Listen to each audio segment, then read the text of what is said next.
esses vídeos. Eu não tô muito seguro não, vai lá aí. Vai arrasa. Bem, então vamos falar aqui dos métodos, tá? A gente tem em torno de 800 mil a 1.200 métodos em cada rim, tá? E aí, aqui eu dividi o néfron nas partes onde ocorre tanto a reabsorção, onde ocorre a filtração, reabsorção e excreção, tá? Filtração, reabsorção, secreção e excreção. Okay? Então é dividido nessas 4 partes. A gente começa aqui pela cápsula de Bowman.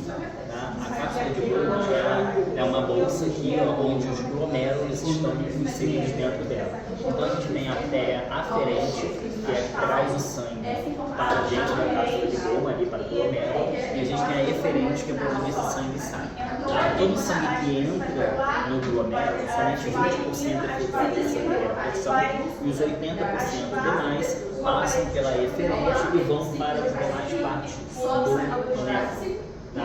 E pelos vasos pericovulares, ok? E ali vai ocorrer a reabsorção, secreção, todo esse processo. Aqui na cápsula de Bowman nós temos 3 camadas, que a gente chama de barreiras, ok? A gente tem a primeira barreira, que é chamada endotélio capilar. Ela é uma barreira fenestrada, tem várias fenestras e ali ela faz uma seleção pelo tamanho da substância que vai passar. Então, se ela não tem aquele tamanho, ela não vai passar. Tá? Para você ter uma ideia, o tamanho dessas fenestras é em torno de 70 nanômetros. Tá? Para você ter uma ideia, o que seria isso? Se eu pego 1 metro dividido por 1000, eu tenho 1 milímetro. Se eu tenho 1 milímetro dividido por 1000, eu tenho 1 micrômetro. Se eu pego 1 micrômetro e divido por 1000, eu tenho 1 nanômetro. Então, ou seja, é muito pequeno. Ou seja, então é absurdamente pequeno. Tá? E aí, o tamanho da molécula para passar nessa fenestra tem que ser até 70 nanômetros. Então é muito pequeno. Tá? E algumas proteínas, como são moléculas maiores, são grandes, elas não passam por essa barreira. Só que nós temos 3 barreiras. Tá? É muito menos células. Células Por isso que também. quando você vê leucócito, você vê célula de sangue na urina, você já fica preocupado, porque o corpo é muito grande. Porque tem que saber de onde está vindo isso. Então, a barreira endotélio capilar, como eu falei para vocês, que é a genética, é uma barreira mecânica. Tá? Nós temos a segunda barreira, que é a membrana basal, tá? Que é uma malha formada por 3 proteínas, tá? A lamina, a fibropectina e o colágeno. Elas dificultam aqui as passagens de proteínas maiores, tá? Então as proteínas maiores não vão passar. Tá? A gente viu na aula do Ney que ele falou que no espaço de Bowman não tem proteína. Tem proteína, pequenas peptídeos que passam e ficam ali. Só que eles não alteram o coeficiente de filtração, não altera isso. Tanto que para ali é 0. Tá? Quando eu falar da taxa glomerular, você vai ver isso. Aí essa membrana basal, ela tem um proteoglicano que tem carga negativa. E as proteínas também têm carga negativa. Então carga negativa com carga negativa se repete. Tá? Então aqui, além de uma barreira mecânica, também é uma barreira elétrica.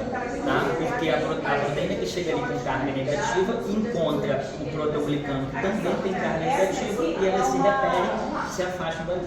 Okay? A terceira são os podócitos, que ele estava falando ali.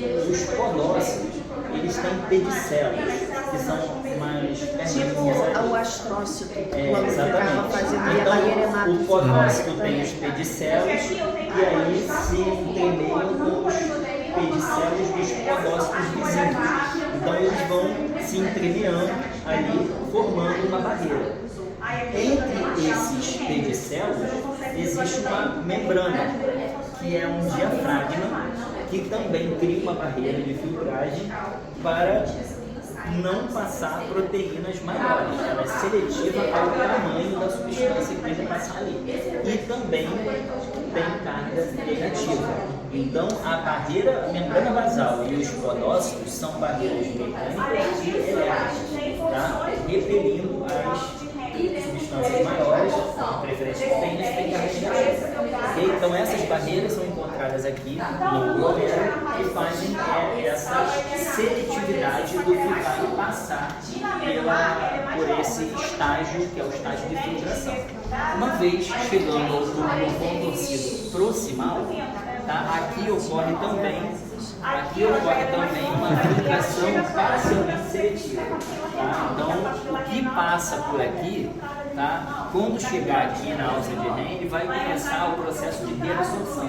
E aí tem a reabsorção da água, a água é totalmente reabsorvida ali, e as moléculas de glicose e aminoácidos, que são proteínas quebradas, moléculas menores, que também são reabsorvidas. Tanto que na urina não pode ter a glicose, que a gente chama de glicosúria, tá? Ou proteinúria. Ou proteinúria, quando tem a presença de proteínas, tá? Em situações normais, não deve ter proteína e glicose na urina. Se tem glicose na urina, tem que se investigar diabetes nesse paciente. Se tem proteína, tem que se identificar lesão renal nessas membranas. Porque a proteína aqui é grande, passou por ali, é porque esse néfron, esse glomérulo está lesionado e aí moléculas maiores estão passando. Então é um indicador importante a se investigar a função renal, quando a gente identifica a proteína na urina. Tá? Você deve ter visto que vocês viram. O problema todo é que você começa a ter essas lesões e é uma doença silenciosa. Porque como você tem um número absurdo de néfrons, então começa devagar. Os primeiros sintomas demoram a aparecer. Então muitas vezes quando o paciente descobre, já está mais avançado, já está machucado. Sim. Então, o paciente teve xeniose, leptospirose, alguma coisa assim. Porque ele falou que ninguém